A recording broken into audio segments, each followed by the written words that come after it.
What is happening, everybody? My name is Dean. We're playing the Sheffield Shield. We're just going to be playing solo today as Andy Owen, which is a good thing. I might put myself in the team as well, but I won't play as me. So, just going to be Andy today. We'll see how we go. Redbacks versus the Vicks. Coming up against Alex Carey's South Australian. Redbacks here, Victoria, have won the toss, and I'm going to elect to bat first. Alright, let's get things underway here at the Adelaide Oval. With a single. Amazing. Jeez, I don't think I played here at the Adelaide Oval yet in this game. Looks very nice. Opening with Nick Maddinson at the other end. Me, I'm coming in about 4. So, we'll just try and get settled at the crease here before we start talking about the World Cup, which I'm sure there are plenty of English fans ready to get stuck into me about. Man, this chair needs some WD-40 real good. It is squeaky as. That is a tight leave. Oh, just a fraction over pitched, I thought, that delivery. Alright, so we're somewhat settled in here after almost 15 deliveries, I think it might be.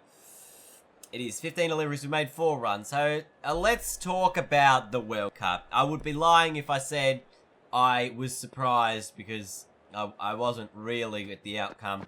Obviously, Australia's form going into the last couple of games wasn't quite as strong as it was earlier on in the tournament. And I guess the loss to South Africa just before the semi-finals was sort of the a little bit of a catalyst to go, there's some warning bells that we should be talking about here for Australia. We didn't quite have our full strength side in, which was a little bit disappointing. We had a few training injuries, as well as Marcus Stoinis, who I didn't probably think should have been playing. As with majority of Australia, was like, why is Stoinis still playing? Like, if he's good enough and he can get up, that's great. But when you've got 2 side strains, it's always going to affect your performance a little bit. So I thought that's where they let themselves down in terms of, just the selection side of things. Hanscom, while he's not a bad player, and he'd actually had some pretty good form in the one days prior to the World Cup. I don't think he'd been performing that well in the Australia A team, so I probably would have gone with Matty Wade. I don't know whether they just didn't want to bring in another left-hander or something, and that's why they didn't choose him, but whatever. That's why they made their decisions. England bowled very, very well early. They batted very, very well, so full credit to the Poms. Congratulations. Trash talk in the comments because the Ashes are coming up soon and you've still got a World Cup to win. Remember, New Zealand are not a devastatingly easy team to beat. Because you can think about it and go, oh, New Zealand, they're an easy win. But guess what? India might have thought that. They didn't win. You can't underestimate them. And the reality is, you look at a lot of sports around the world. They always say to win one, you've got to lose one. You got to lose the biggest game. You got to lose the final to be able to have that drive and experience to then win one. And New Zealand, of course, lost the 2015 World Cup final to Australia. We'll see if they make the same mistakes in the 2019 World Cup final, or if they can knock off a team in their home nation in, obviously, England in that final. So, England should be favourites to win. You would expect them to win, but you should never count out New Zealand in this World Cup final.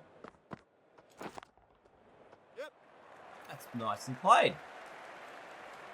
I was like a little bit hesitant as to whether I try and play this shot. It was a little bit fuller than I probably should have been trying to play it.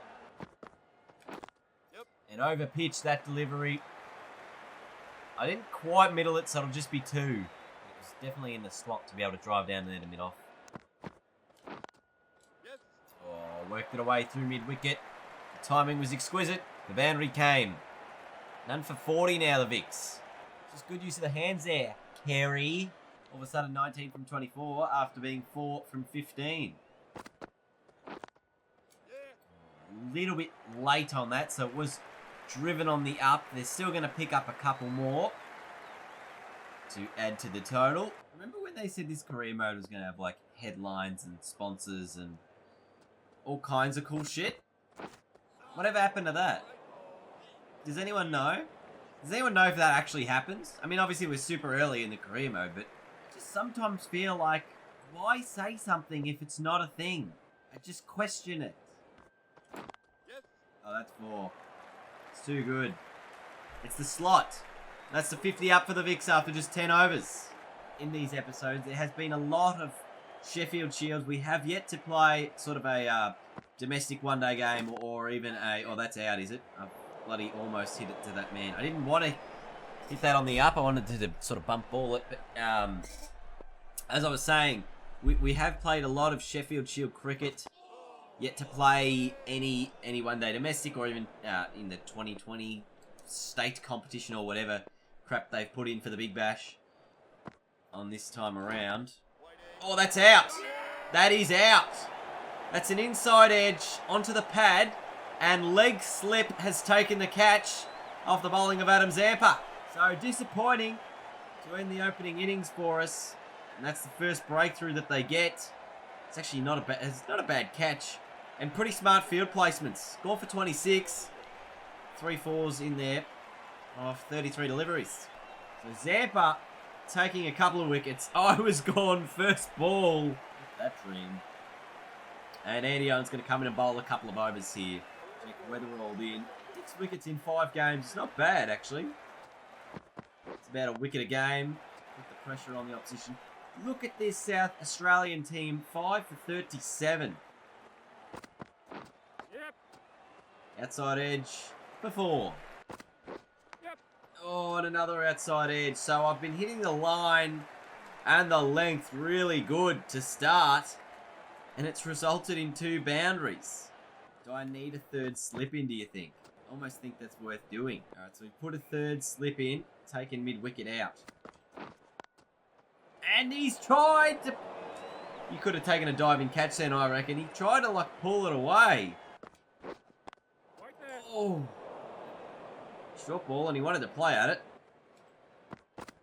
I've been expensive from my 2 overs so far.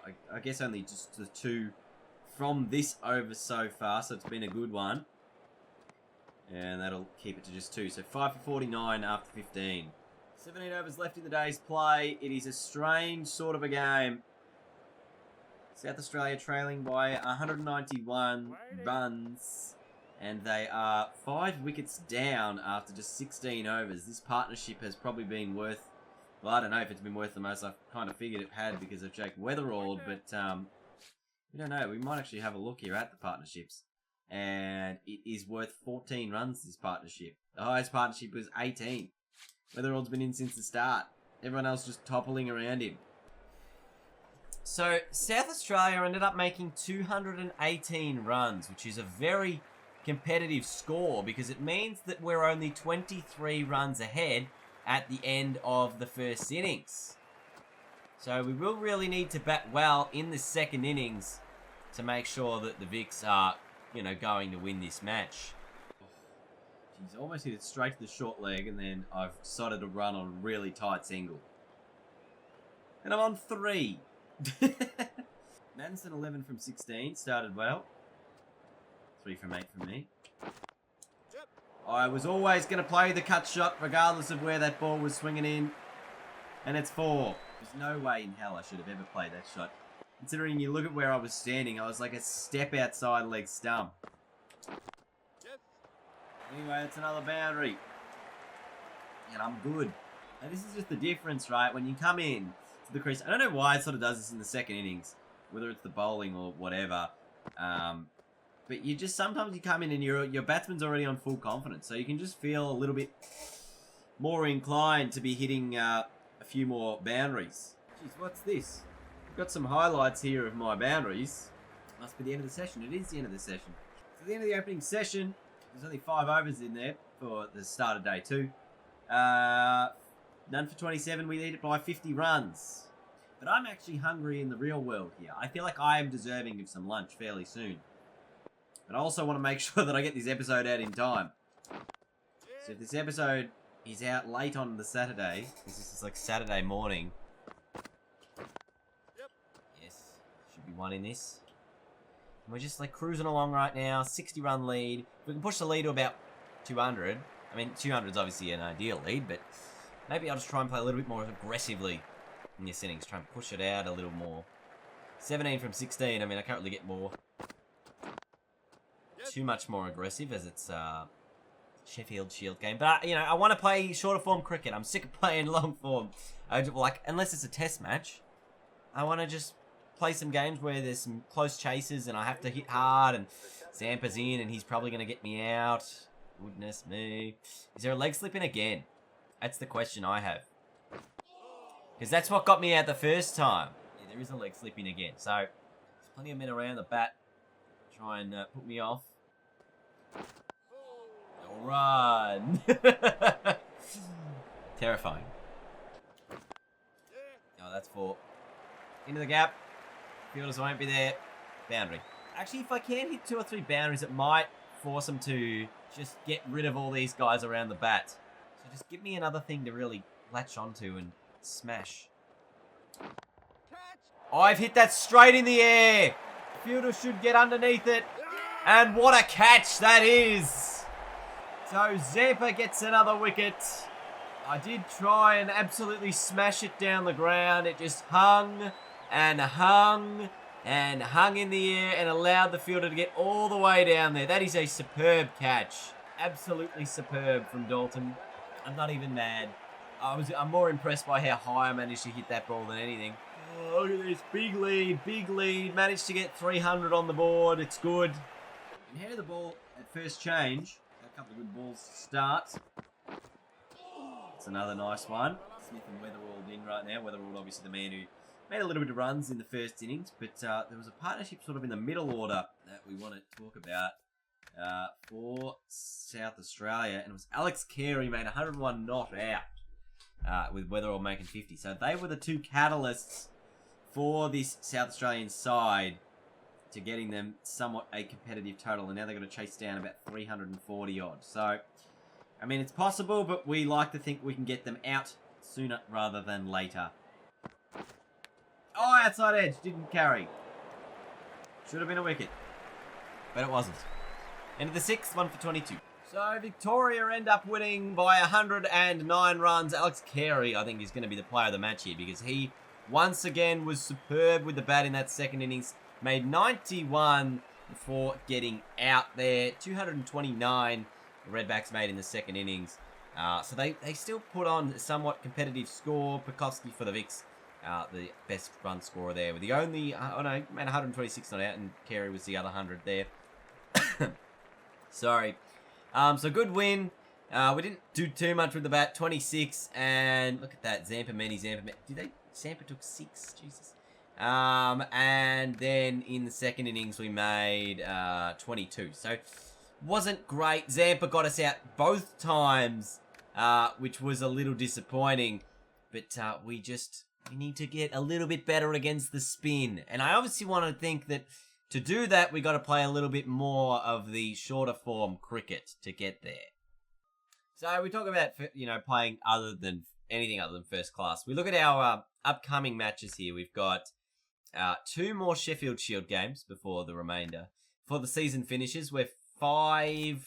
There's no final for the Shield, is there? Oh, there is a final for the Shield. So right now, we are 5 wins, 3 losses with 4 other sides. We've got a good net run rate, which means we are sitting in second position. So these next 2 matches are critical to work out who is actually going to finish in the top 2 positions for the final. So we do need a win. The next couple of games, obviously, we won last game against the Redbacks, which was good.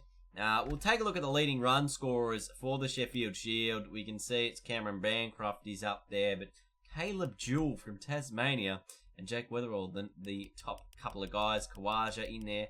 Andy Owen, 480 at an average of 43. So, not bad, but we should want to improve on that. We'll take a look really quickly here at the selection status just to see how we're going to go potentially once the next season comes around, and we should be playing in the One Day Cup. We're expecting selection for that, and the T20 State Challenge, we're very close. I feel like a couple of games in the One Day Cup will see us be also playing in the T20 State Challenge before we can really push into selection for either more Australian competitions or playing throughout the world. So that's something to look forward to in the next couple of videos, guys. We're just 32 overall. You forget that sometimes. What's our level? Level 15. So I want to level up more so we can get more perks, so we can get more skills, so we can do more yada yada yada. It's going to take some hundreds, it's going to take some 50s, but we're going to try and do that. I'll be continuing very soon. Timing was late there, but I feel like that was probably the best time to play it. As you can see, it almost came right out of the middle of the bat. So I don't know what they're talking about late. Couldn't have really hit it much better. And it went to the boundary. Look at that swinging again, and it's swinging late.